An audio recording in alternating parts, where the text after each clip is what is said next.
It is under the inspiration of the Holy Spirit. The book of Proverbs, the book of Ecclesiastes, and the book of Songs of Solomon.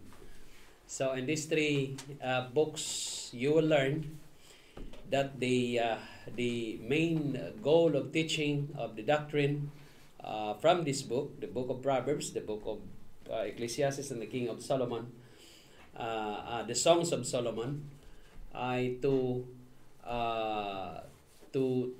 give us wisdom, no? To apply our knowledge through wisdom.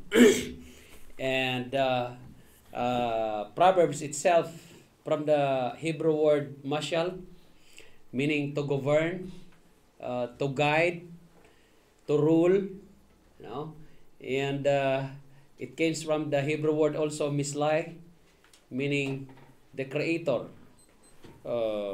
God as the creator, as our guide, no? So yun ang meaning ng Proverbs, kung bakit sinulat din siya, no? From the word mashal means to rule and to govern, guidelines on our moral life. Yan. Kung gusto niyo matuto about moral life, guidelines in life, it is in the book of Proverbs, no? Kaya nga laging ina-adapt din yan sa mga eskwelahan eh. Sa mga eskwelahan yan tatawag nun ay proverb or salawikain o kawikaan naman. Kawikaan, no? Nakikita ko yan nung high school kami. Sa mga school namin, mayroong mga proverbs na kalagay, mga kawikaan, no? Mayroong sinabi doon, tell me who your friends are and I will tell you what kind of person you are. No? Famous quotes yan ni if I'm not mistaken, Jose Rizal. No? Ganon siya. No? Ganon lang. So, godly, biblically, actually si Jose Rizal, you may ask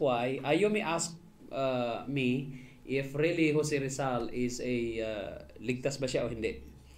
No? Kung talaga bang nakarating ba sa kanya ang salita ng Panginoon. Kasi talagang ang bright niya, ang intelligent niya, no? Very brilliant. And I found out that one in his diary, brethren, sinulat niya sa diary niya ni Jose Rizal. Sinulat niya sa diary on the way to Japan. Sa Japan, mayroon din siyang girlfriend doon. No?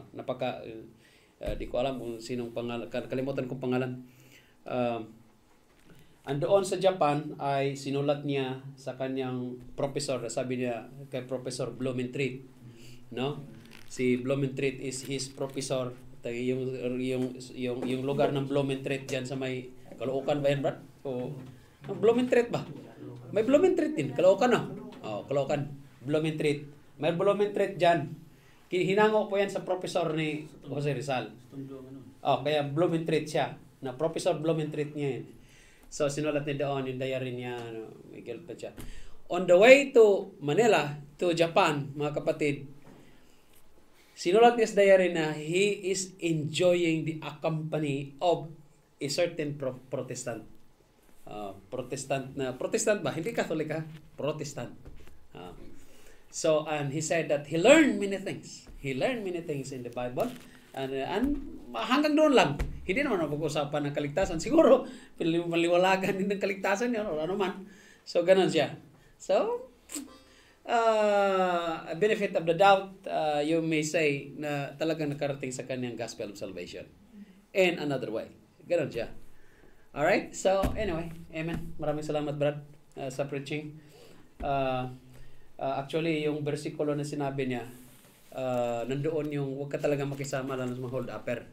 Hold upper ba? Andun man yun, hold upper. Nang hold up siya ba? Oo. Ganito ganan at pinapatay niya yung may-ari ng isang bagay kaya hino-hold up. Ganon. So, tayo, pag kasama niyo lagi si pastor, maging pastor kayo. Oo, o kaya ay magiging tawag kayo. Pag ang kasama mo ay mga lasinggero, ay hindi malayo maging lasinggero ka. Ang masaklap, mananampalataya ka na, napunta ka doon. No? Saklap na, no? Di sana, hindi ka manampalataya, napunta ka sa godly. Or hindi ka manampalataya, ganon ka napunta. Siguro, hindi malaking kabalintunaan. Pero pagka mananampalataya ka na, pastor ka pa, preacher ka pa, napunta ka doon. Yan ang mahirap, yan masaklap. Mahirap naman pagsabayin mo rin. Hindi naman ganon. You cannot serve both God and Mammon. Hindi mo pwedeng pagsabayin. Otherwise, namamangka ka sa dalawang ilog. No. Pag namamangka ka sa dalawang ilog, di mo alam kung saan ka, ditong bangka, bakaw sa kayo. Dito, mabangga ka sentro Delikado yan. Na? So, morally, application sa buhay natin mga kapatid, it is a guideline of our life when we are talking about and study about the book of Proverbs. Amen? Now, sa ating Friday School ngayon, bigyan niyo ako ng minuto mga kapatid. At buksan mo yung pag-aaral natin. Okay. Since, kasi hindi ko inundala. Okay? Nga. Ayaw rin. Okay. So, malapit na ang Christmas mga kapatid. Merry Christmas sa inyo. Talaga naman, Pastor. Binati mo pa kami. Akala ko ba wala tayong Christmas? Minsan, bati sa akin, Aris, Merry Christmas! Sabi ko sa amo ko, hindi ko alam kung ano sasagot ko. Hindi. Tapos nakalagay pa bigyan ka ng pira. Sabi ko, pira, ma-bright tayo nito ngayon. Na, biblically, ang sabi ng Panginoon, be moderate. Because the time is at hand. Let all be your conversation in moderation kasi the time is at hand. Hindi mo na kailangang makipag-away pa. Yan ang ibig sabihin. Okay? Porque ba't Christmas ang pinag-uusapan, ganito, ganyan.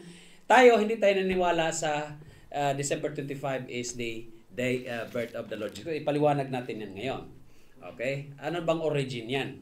Alright? Ganon siya. So, hindi na kailangan pang makipagbardagulan ka sa mga yan. Hindi na kailangan. Be at peace with them. Be at peace with them. No? So, tawa ka na lang. Oo.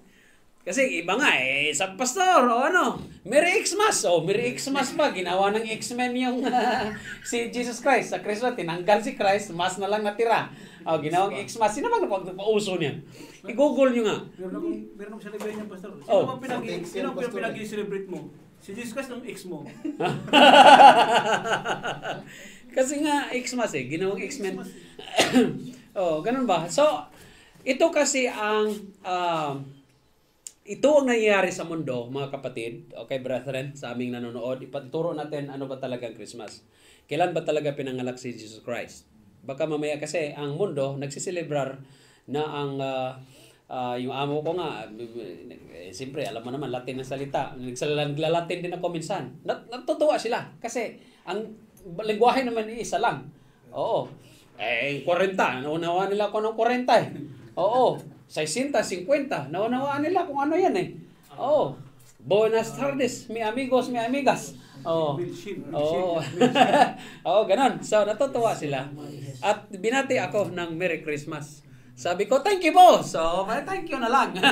Hindi mo na kailangan mali yan. Sinasabi mo. Ganon. So, in a way, ipaliwanag natin dito because the world ay nagiging palasak. Okay, naging palasak na tinahan mo yung mga palasak mga kapatid kasi sa amin sa Tagalog na lugar namin ay talagang malalim minsan ang mga Tagalog. Oo. Pastor, parang hindi ka matagalog, Bisaya ka naman ganun ba? Huwag ka na mag-iingay dyan. Mahalata tayo.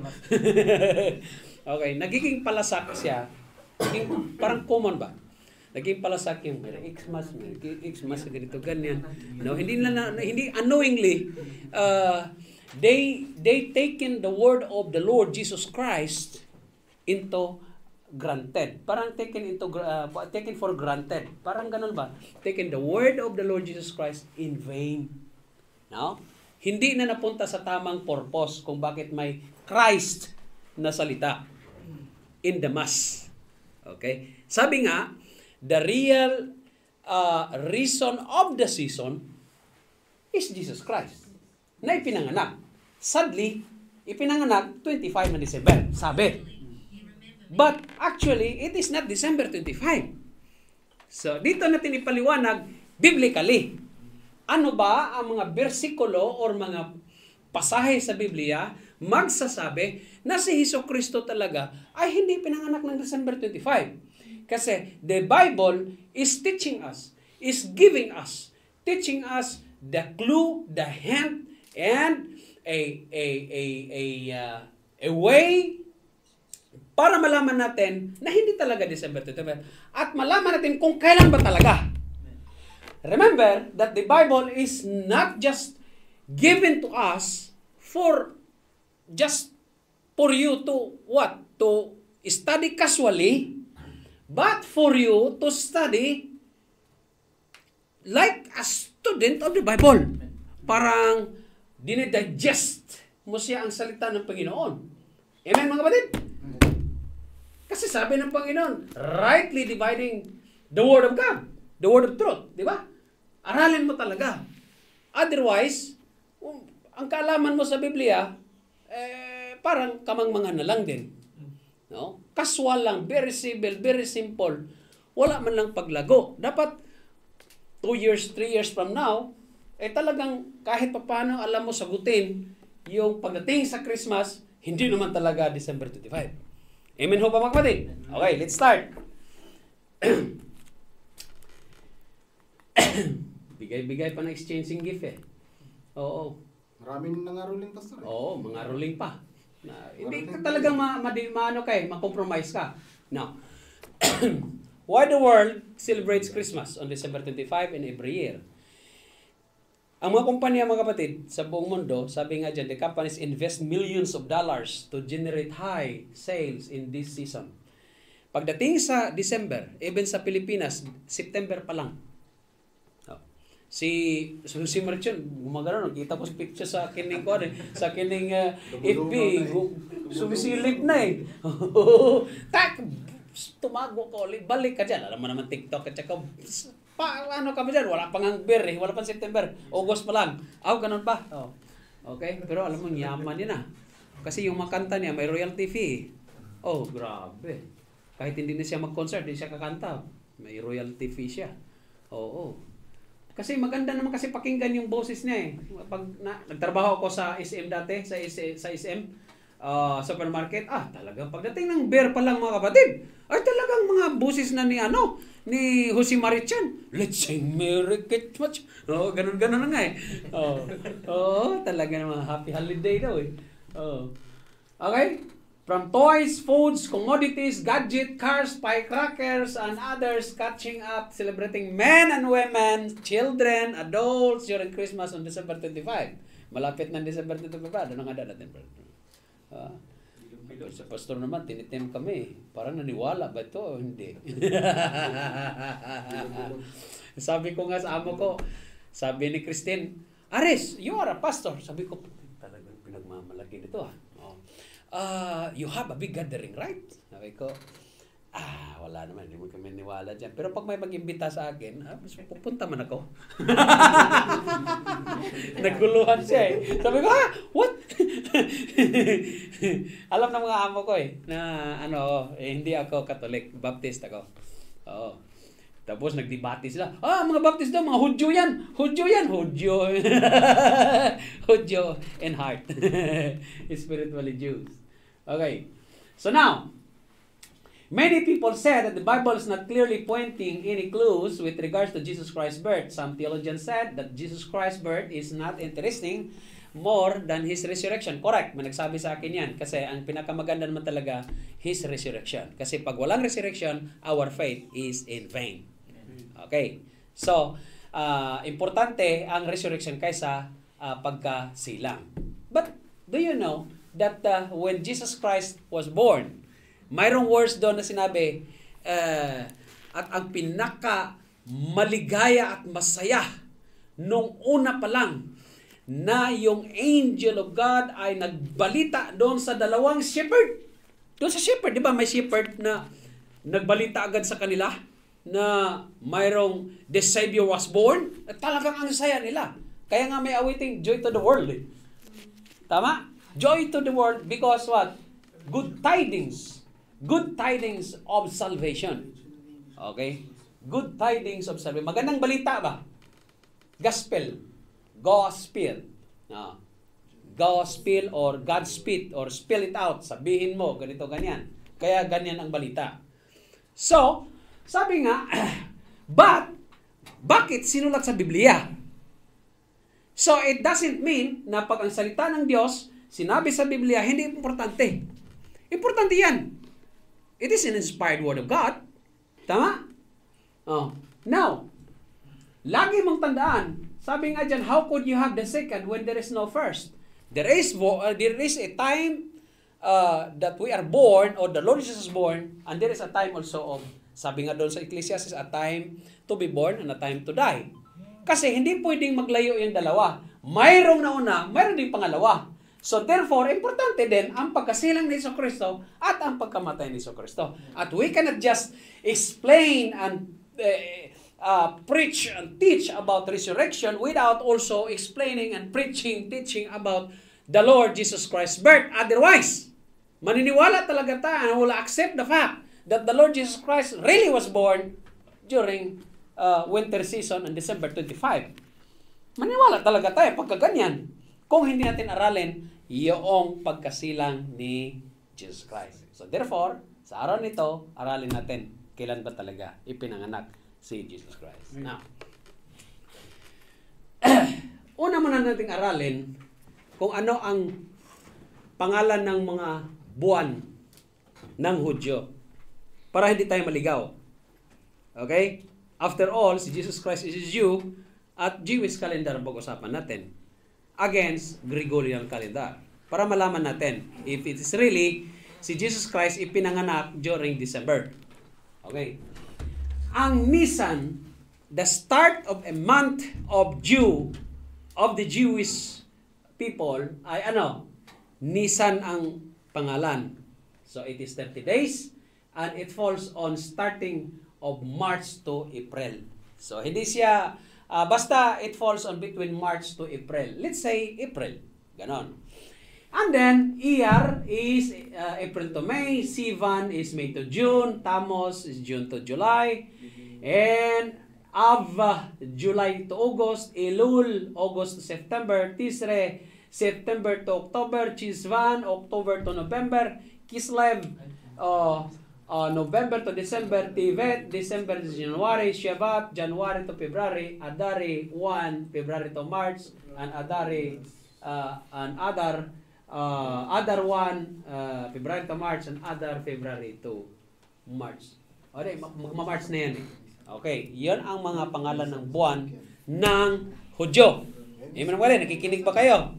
Okay, baka may bigla kong tanangan ano ba yung first month of the Jew. Sabihin niyo, January. Oh. Okay, now, para hindi kayo maligaw, kung gusto niyong aralin ko kailan na pinanganak si Jesucristo, Book of Luke. Kasi si Luke, detalyado magsulat kung paano niya isinulat yung pagkasilang ni Jesucristo. Book of Luke. Okay. In Luke 1:5, sabi doon, dito lang tayo, wag na lang sa Biblia, there was in the days of Herod, the king of Judea, a certain priest named Zacharias of the course of Abia. Zacharias, sino si Zacharias? Siya po ang ama ni John the Baptist. Asawa siya ni Elizabeth. Okay. Si Elizabeth at saka si Mary, magpinsan. Kaya si Jesus Christ at si John the Baptist, they are cousin. Okay. Remember, si John the Baptist at saka si Jesus Christ, in the way sa kanilang pagbubuntis, paglilihi sa kanilang mga magulang, ay talagang may relasyon na. Ibig sabihin kasi nga gumagalaw sa kabila. Parang ganun ba? No?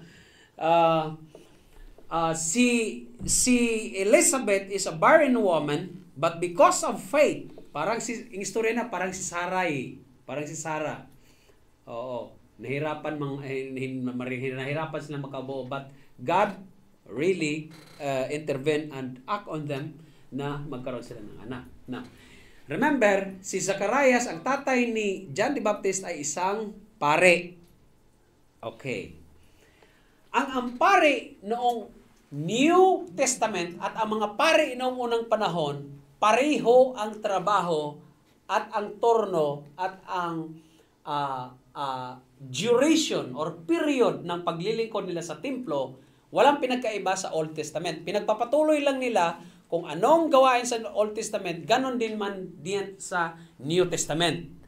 Yan ang mga clue para malaman natin ang calculations and computations kung kailan talaga ipinagbuntis at ipinanganak si John the Baptist, kailan din ipinagbuntis o ipinaglihi at ipinanganak si Jesus Christ. Itong dalawang taong ito, diyan mo makikita ang kanilang hint or clue kung kailan si Jesus Christ ipinanganak. Amen mga kapatid? Bear with me. Oo. Now, sabi diyan, and they were both righteous before God, walking in all the commandments and ordinances of the Lord, blameless. And they had no child, because that Elizabeth was barren, and they both were now well stricken in years. Matanda na. And it came to pass, kaya nilagyan ko ng pulayan dyan, para maintindihan natin ang istorya kay Zacarias. And it came to pass that while he executed the priest's office, si Zacarias, or si Zachariah, office before God in the order of his course. And ang course or ang turn niya ba, ang duration niya, kamukha noong kay Abiah. Si Abiah in the Old Testament, Abijah yan. Okay. Get it? Naunawa natin. And then, according to the custom of priest office, his lot, pinaliwanag na ang turn niya, yung schedule niya ba? Okay? Kasi 24 priest po yan in the span of 1 year. 24 priest, ha? Okay? 24 priest. Hindi naman magbabago. Noong unang panahon, 24 priest. Sa New Testament, ganun din. Now, according to the custom of priest office, his lot was to burn incense when he went to the temple of the Lord. Okay? So, ganun ang nangyayari, mga kapatid.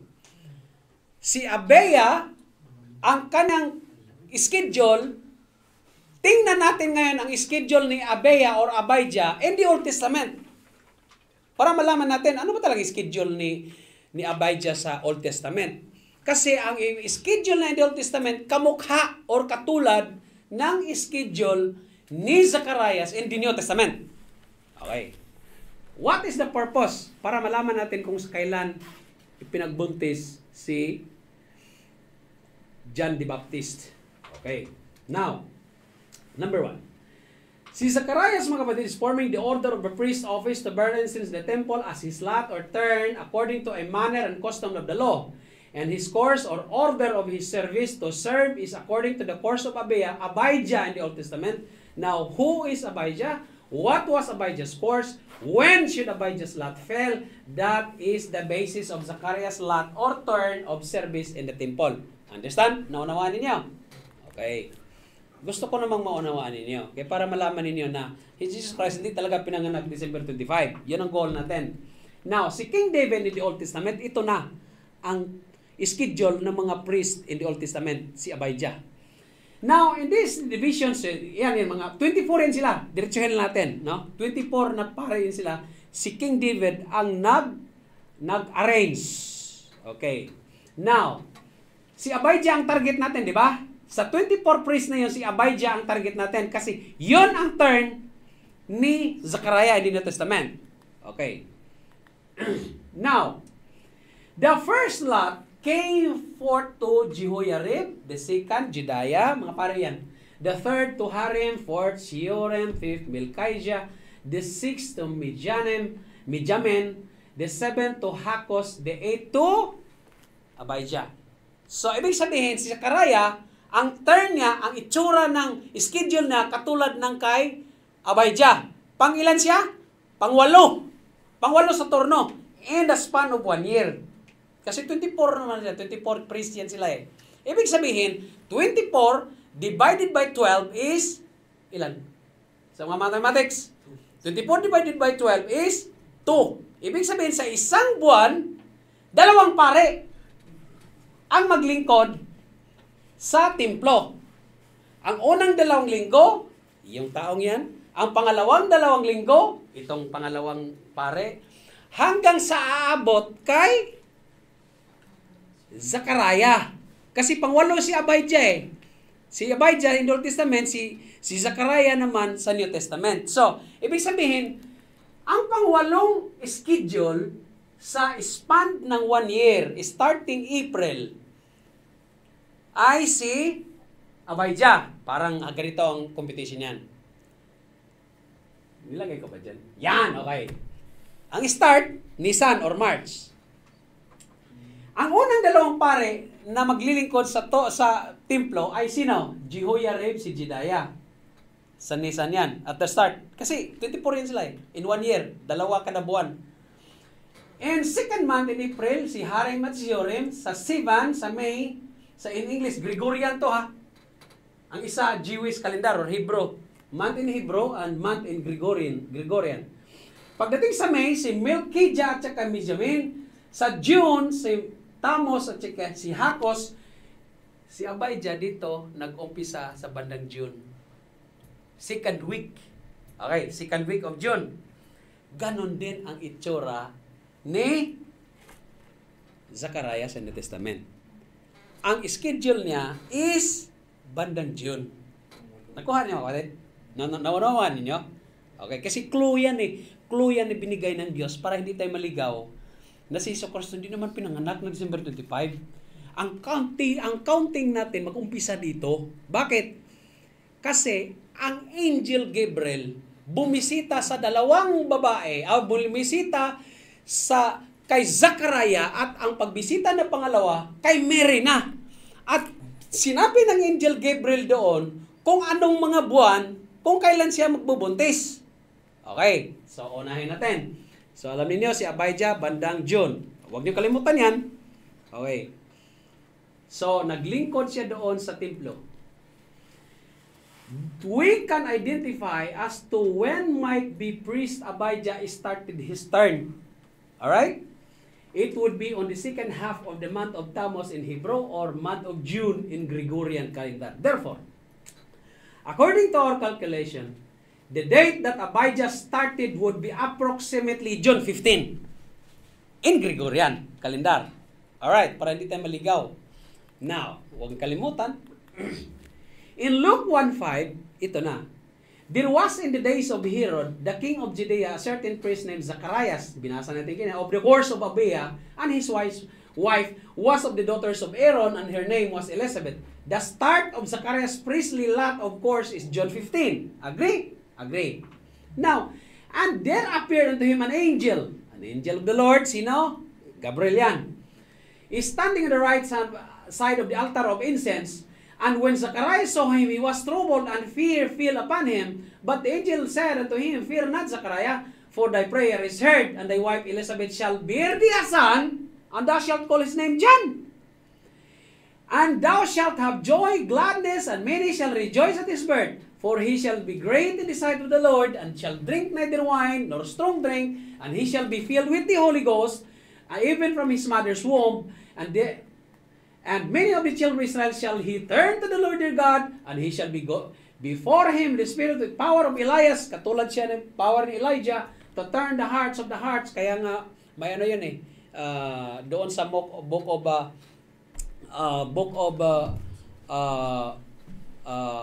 Malakay, pinaliwanag doon kung anong trabaho ni Elijah na sinasabi na related doon sa trabaho ni John the Baptist.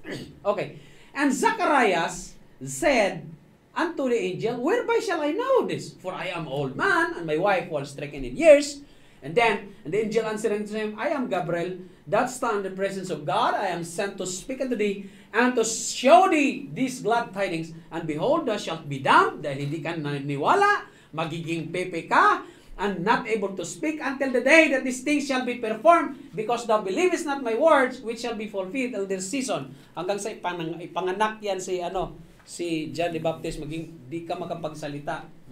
Pagkatapos kapagsalita ka. And the people went to Zachariah and marveled. And then, in verse 24, after those days, his wife conceived and hid himself 5 months, saying, So kapatid, dito natin mag-umpisa ang calculations natin when exactly the Lord Jesus Christ is born.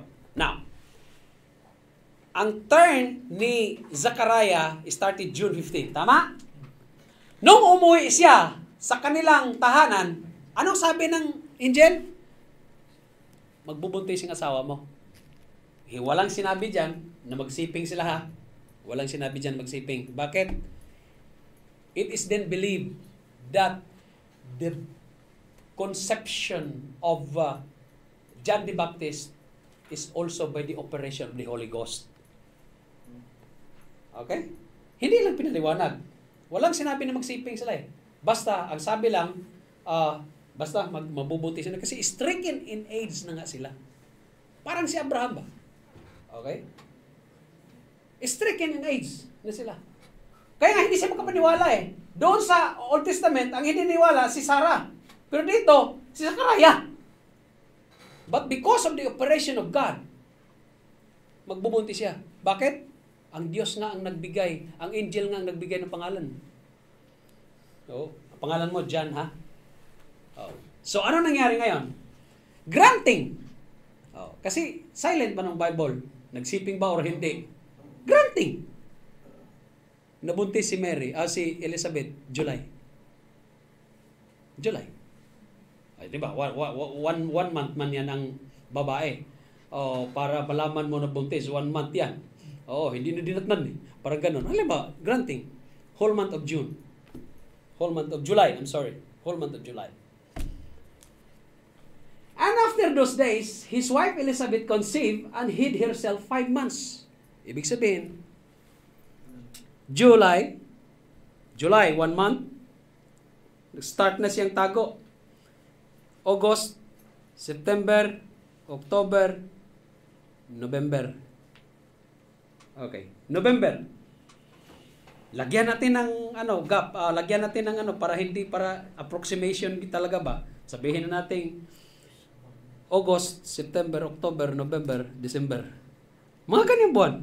Mga roughly calculations natin ba? So, kasi she hid 5 months eh. She hid 5 months. Nagtago ang hindi ba nagsabi ba? Tahimik lang sa isang kanto, parang ganun ba? Okay, huwag niyo kalimutan ha. Now, para mapatunayan natin na talagang until December ay talagang nag-hid ito si Elizabeth. Ang sabi diyan, thus the Lord dealt with me in the days wherein He looked on me and take away my reproach among men. When Zachariah departed his own house, okay, his mother hid. His mother, si John the Baptist, mother niya, 5 months. His mother hid for 5 months, birth of Jesus foretold. Okay, itigil mo natin doon. Basta mga bandang December na yan. Kasi 5 months nga. In Luke 1:26, tuloy-tuloy lang kwento niyan ng narrative eh. And in the 6th month, from June or July, the angel Gabriel was sent from God unto the city of Galilee, named Nazareth. Nazareth is the city of Galilee. To a virgin espoused to a man whose name was Joseph. Ito naman ang kwento ngayon. Tapos tayo kanina, huwag niyong kalimutan, bandang Disyembre. In the 6th month, ba? Mula doon kay John the Baptist ba? Kay Elizabeth na Zachariah, in the 6th month, kasi 5 months nag-hid, so in the 6th month, malamang, bandang January, or let's say, December. Okay, let's say December, in the 6th month, nagpakita naman si Angel Gabriel kay Mary. Kasi sabi, and in the 6th month, the Angel Gabriel was sent from God unto city of Galilee, named Nazareth, to a virgin's house of Joseph, the house of David, and the virgin's name was Mary. And the angel came into her and said, sabi, Hail! Hail! Kita mo yung respeto ng angel kay Mary. Kaya ginawa ng Catholic, Hail Mary. Dito kinahain eh. Full of grace. Mother of God. She is not the mother of God. She is the mother of Jesus Christ on earth. But she is not the mother of God. Huwag kayong magkamali na magturo niyan. She is not the mother of God. Therefore, may mother pala ang God? Wala. May asawa palang God the Father? Wala. Okay? Mali yung turo nila. And the angel came unto her and said, Hail, thou that art highly favored. Kaya napili si si kining Mary to be the mother of the Savior. Not only she is an Aaronic line or royal line ni King David, but also she is highly favored among women. The Lord is with thee, blessed art thou among women. Dito nagtawag, Mary, Mother of Jesus, Mother of God. Mag-ingat kayo, mga kapatid. Okay? Oh. So now, huwag niyong kalimutan, pumunta siya. July, yan na sinasabi ko sa inyo. Granting July siya. Nag-umpisa tayo ng July. June or July? July. Lagyan natin ng ano ba para medyo roughly approximate.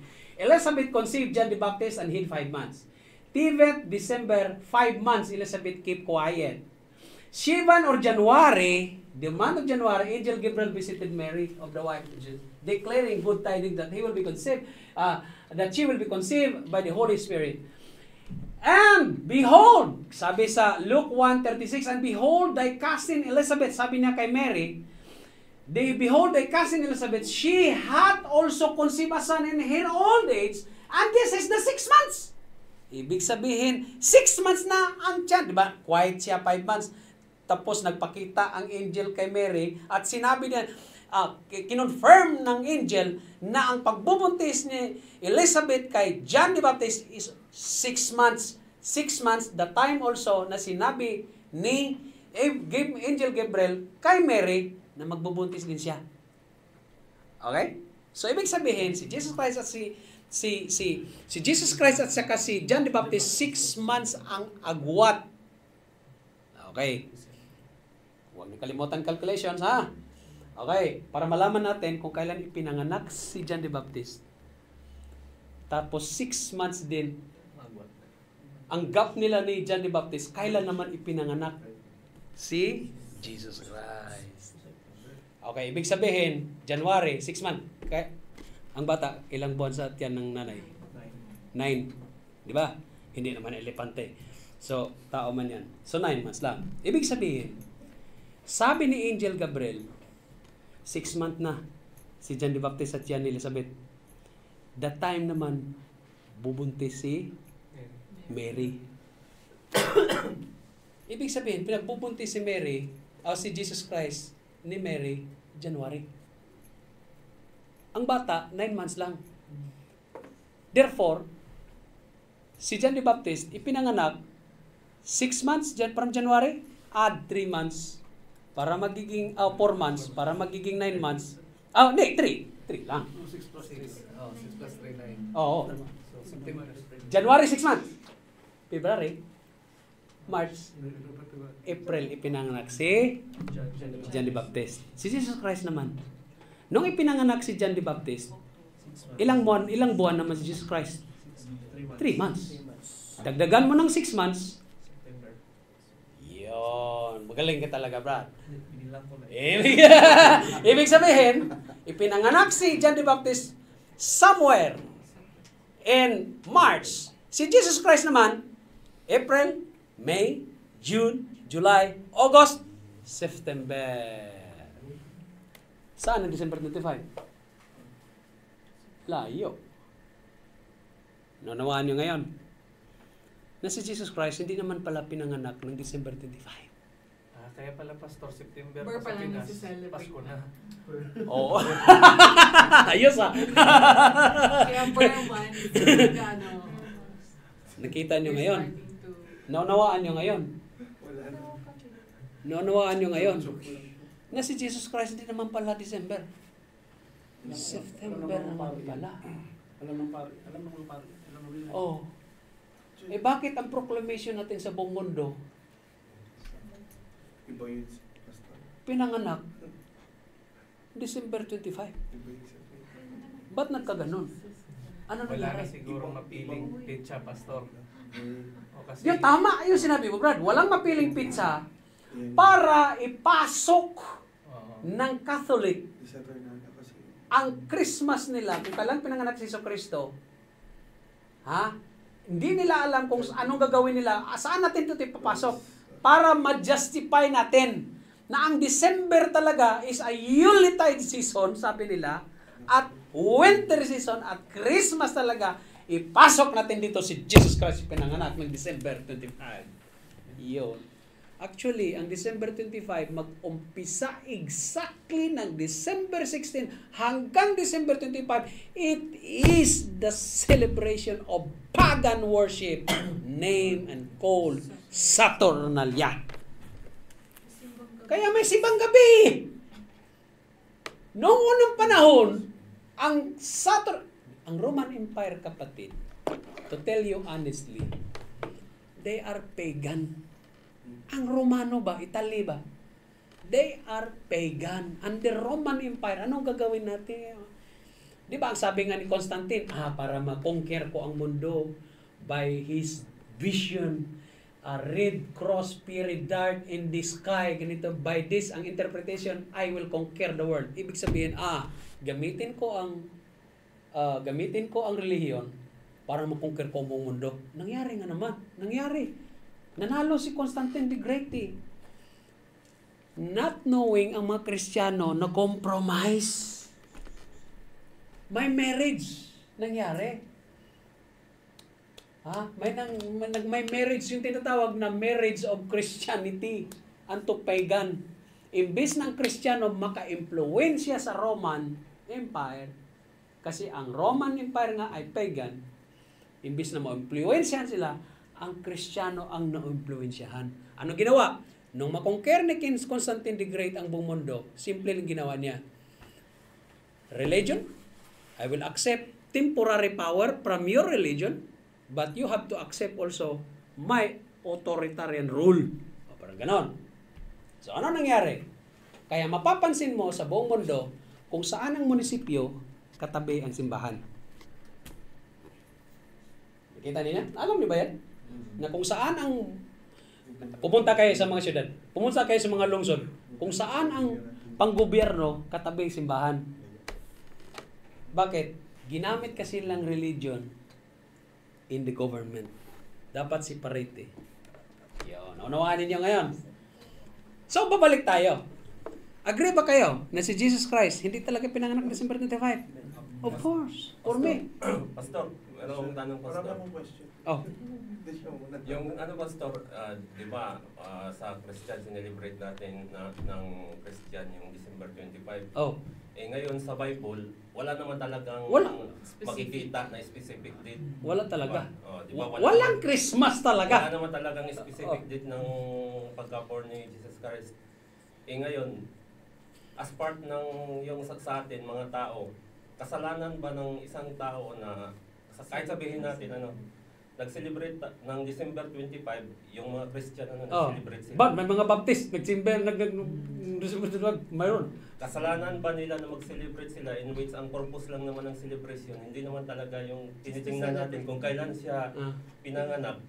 Nag-celebrate lang tayo para i-celebrate lang natin. Tradition, culture. Tradition, culture na Parang i-celebrate. inano natin na pinanganak si Jesus. There's Parang nagsaya lang tayo There's ba? a birth of Jesus. So meaning, kung para sa akin, kahit isabayan natin ng celebration ng 25, walang kasalanan kung inano lang naman natin na yung pagkatao ni Jesus, yung hindi talaga pagkasilang, hindi naman yung very specific na ano siya na nasilang siya by December 25, hindi naman talaga yung tinitingnan natin Kaya nga ang paliwanag natin. So anong question mo, Brad?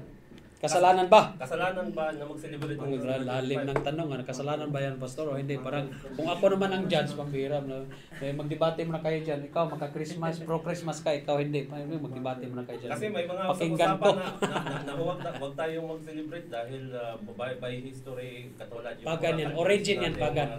Ganito yan, mga pero kapatid. hindi naman yung Ganito yan, mga kapatid. No? May mga Baptist din na nag-celebrate niyan. Alright? Meron. Meron. Okay? Meron pa kang Christmas tree. Okay? No. Sabi nga, huwag kayong makipagbardagulan, huwag kayong makipag-away, be at peace with all men. Okay? So, ang programa ng mga churches ay depende po yan sa pastor. Okay. Ang programa ng church ha, when it comes to December ha. Kasi may mga pastor na naniniwala by celebrating it, according to the origin, alam naman natin ang origin talaga niyan is pagan. Alright, we cannot deny that. So therefore, if we are going to celebrate it and do many things according to our tradition and culture, no? So, here comes the preference. Okay? Here comes the preference. Brad, sa Bible School, tinuturo yan. Here comes the preference. Why? Because the Bible is, you need to debate or you need to, daming ano ba? No? Oh, yan. Here comes the preference. If really you are a student of the Bible, do not celebrate. Okay? Do not celebrate. Bakit? The origin of it is pagan. You cannot deny that. Now, in some ways, maybe you will just little bit compromised. You will arrive in a compromise ba? Na, what? Para po mas maunawaan, ano po ba yung pagan? Ang pagan, mga kapatid, is worship in idolatry. Yan ang paganism. Diyos-diyosan ba? Kung totoosin. Diyos-diyosan man yan. No? Ang origin yan. No? Yan ang paganism. To worship idols. To worship idolatry. Ang practice na yon called paganism. Pagan meaning you are not you are heathen people. You are not godly people. No, in the Old Testament, no? Ganon siya. Naglilingkod ba sa mga Diyos-Diyosan? Yan ang paganism. Now, pagdating diyan, is it really a sin before the Lord to celebrate? For me, do not be angry, do not hate me. It is a sin. Alright? Clearly, there is a clear cut for me that is really a sin. Why? Because you are celebrating the origin of the paganism. The origin of Christmas the origin of Christmas is paganism. Now,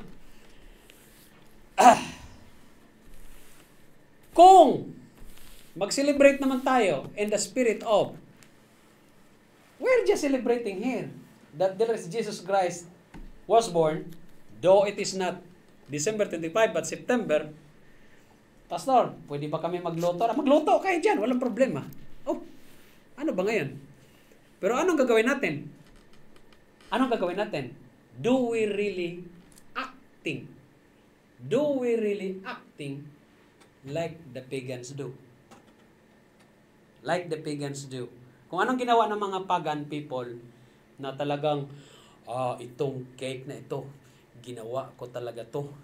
Oh, itong mga pagkain na ito, ginawa ko ito to celebrate myself for this Christmas.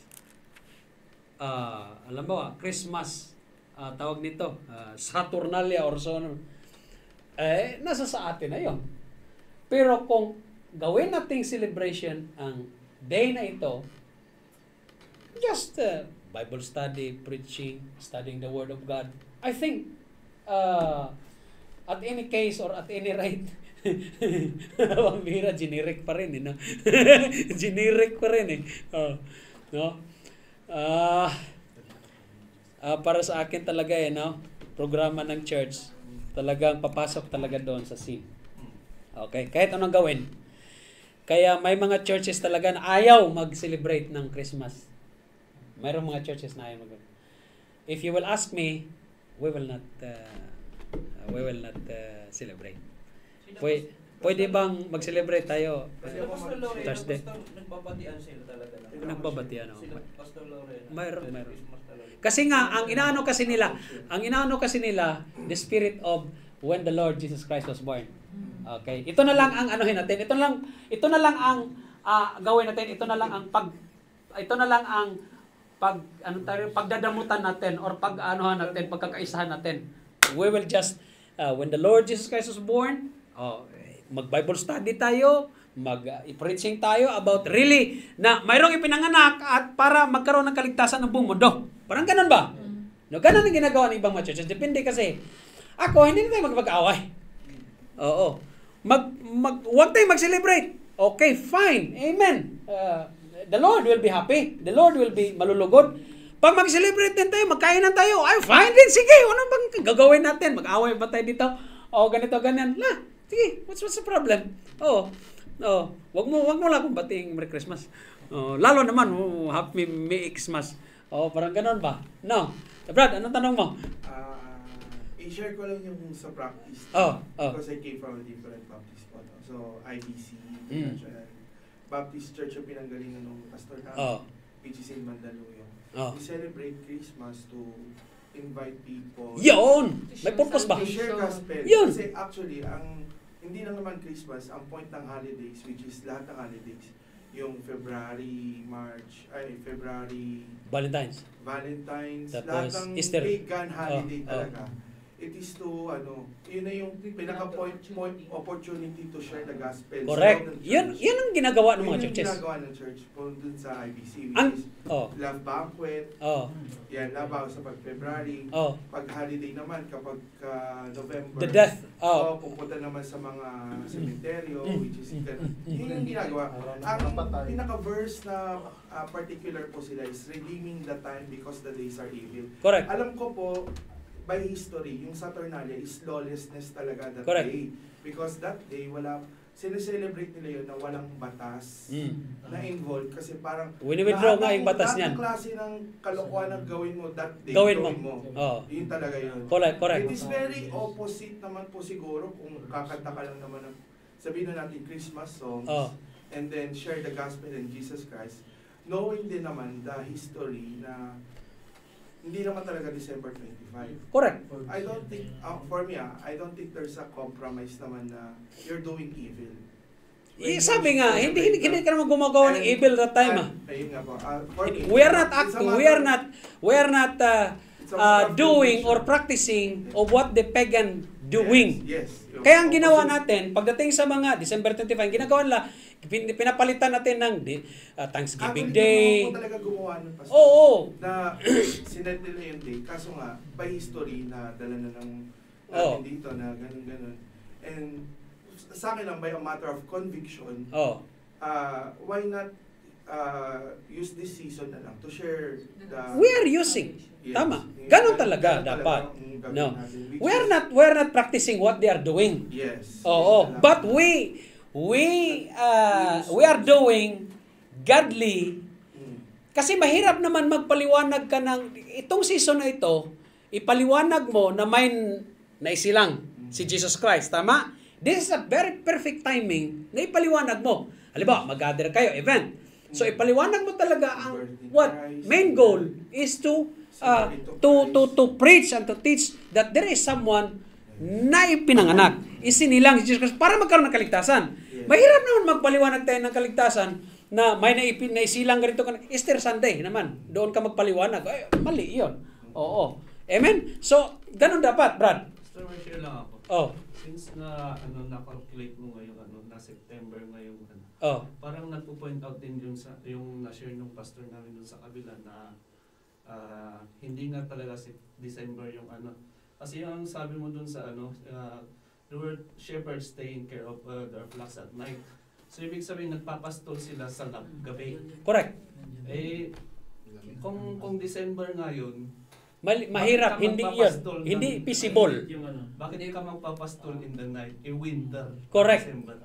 Ibig sabihin, nakakapagpastol sila sa gabi dahil hindi pa winter. Correct. Actually, 3 points yan. 3 points. Una, itong kay Curse of Abea. Yung kay Curse of Abea talaga, ito yung pinakang-konkretong clue kung kailan talaga ipinanganak si Jesus Christ. Pangalawa, supporting yon yung nagpapastol. Ang nagpapastol, hindi magpapastol tuwing winter. Kasi ang pagpapastol ay sa gabi. Alright? Ginagawa lang yan pagka hindi pa winter. Pagka granting na, talaga ipipilit natin, si Jesus Christ pinanganak ng December, ay walang nagpapastol doon. Remember, ang nagpapastol, nandyan din yan. Nandyan din yan ang point. Ang nagpapastol ay dapat, pagdating sa gabi, during winter, ay talagang nakatago na sila. So, hindi po feasible na using that illustration alone or narrative, ay hindi talaga feasible na si Jesus Christ was born in December 25. Pangatlo, during the taxation noong hari at the time, the Augustus Caesar, no? Ang taxation nangyayari ay during harvest. Pagkatapos ng harvest, hindi siya papasok ng winter time. So tama lang talaga na the taxation of Augustus Caesar ay falls between spring going to before winter time. So ibig sabihin yung end of the springtime, so it falls also on September. So ganun siya. Yan ang mga hint na magpapaliwanag sa atin biblically that the Lord Jesus Christ was born in sometimes September. Okay? Sometimes September. Hindi December. So, napag-aralan na rin natin na what is the origin of December 25? It is the pagan worship to Saturnalia. Alright? Ganun siya. Now, if you will ask me, shall we celebrate this? No need to celebrate. We will do an event maybe that we will going to that we will invite people, we will eat, ganito ganon, and we are doing good things biblically. We are explaining that someone was born in the name of the Lord Jesus Christ na para sa ating kaligtasan. Kaya nga may nagsabi na the real reason of the season is the birth of the Lord Jesus Christ. Okay? That is the real reason. Okay? The birth of the Lord Jesus Christ. Hindi December 25, somewhere in September. But the point here, we are talking about the birth of the Lord Jesus Christ. Amen? Ganon siya. Dito, pinaliwanag lamang natin, was really Jesus Christ born on December 25? Hindi.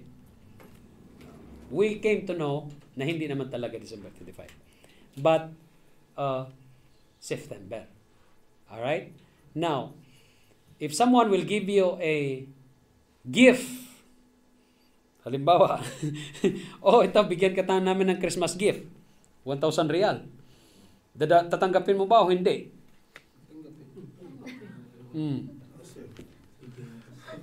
Ganon. Tanggapin mo ba? Hindi. Kung tatanungin mo ako, tanggapin mo.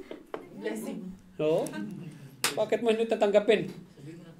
Sabi ni Pastor, galing ni Santa Claus yan. Tanggapin mo. Pag-pray mo na lang. Pag-pray mo. This is just the same as you are given with the food. Given a food offered to idols. Nagutom ka. Kakain ka ba o hindi? Panalangin mo. Walang Diyos-Diyosan na wala namang kapangyarihan yan. Oo. Pag-pray mo. Huwag lang may ma-offend. Ang mahirap kasi may ma-offend na mananampalataya. Yun ang kasalanan mo. Ganun lang naman yun eh. Wala namang kapangyarihan sila. Amen? No. So, yun mga kapatid. Okay? So, do not do what the pagan doing. Pastor, aware po ba kay this year sa Catholic po, meron daw silang parang bubuksan na 5 portals. 5 portals? Yes. Narinig ko yan, Brad. Ang isa po doon is sa December 25. Ang isa po doon is yung portal na ano nga ba yun? Makapunta ka langit. Hindi, yung kay Lucifer. As in, search nyo po, Pastor. Na ano ko yan eh. Kasi yung, totoo naman po kasi, ni-replace lang naman politically ng agenda ni Constantine. Yung kay Jesus Christ. Dun sa pagan god na yun, nakalimutan ko lang yung pangalan. Yun po. Pero ngayon daw po, magse-celebrate sila ng 25. Bubuksan daw nila yung 5 portals. Isa doon yung portal ni Lucifer. Yun po talaga pagan. Yung sasabihin ko. Mga kapatid, actually, hindi talaga na, we will not be surprised, no?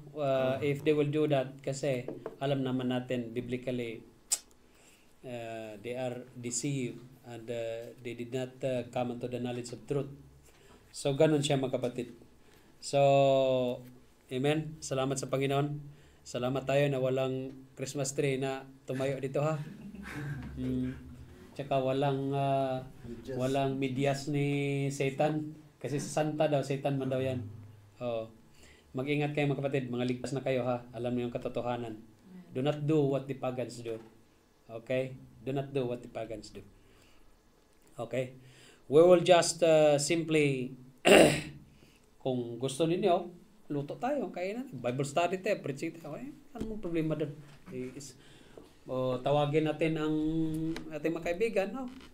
Pero kung sabihin mo, Pastor, mag-celebrate tayo, punta tayo doon sa bungan, punta tayo doon sa kiningkuhan, ganito, ganun. Ayaw pa naman, Oo. Sa peryahan kasi, pag December, lumalabas mga peryahan eh. Oo. Oo, dami yun. Oo. Okay? So, ganun lang tayo. May ibang mga churches ba, napaka-stricto. Pagdating ng wala talaga. Huwag nyo akong batiin ng ganyan. Sabi ko, grabe po ka, zilot mo ka, pastor eh. Okay? Ganun lang. Amen? Mga kapatid? Pero tayo, pasalamat tayo sa Panginoon sa kining sa year-end. Pasalamat tayo sa Panginoon. Yun na lang. Kahit sa amin pa sa ginagamit yan Thanksgiving kasi for the whole pagpapasalamat mo sa buong taon. Ganun po sa Bethany. Salamat tayo. Year-end. Kasi sabi nga, in all things, pasalamat kayo sa Panginoon because that is the will of God. Pasalamat kayo. Whether good, bad, ganun. Okay, nangyari sa buhay natin, pasalamat tayo sa Panginoon. Amen? Any question pa? Salamat sa Panginoon. Okay. So, nandito pa yung girlfriend mo hanggang hapon. Kasi paliwanagan tin kaligtasan. Dahil, huwag kang umuwi. Itali ka namin.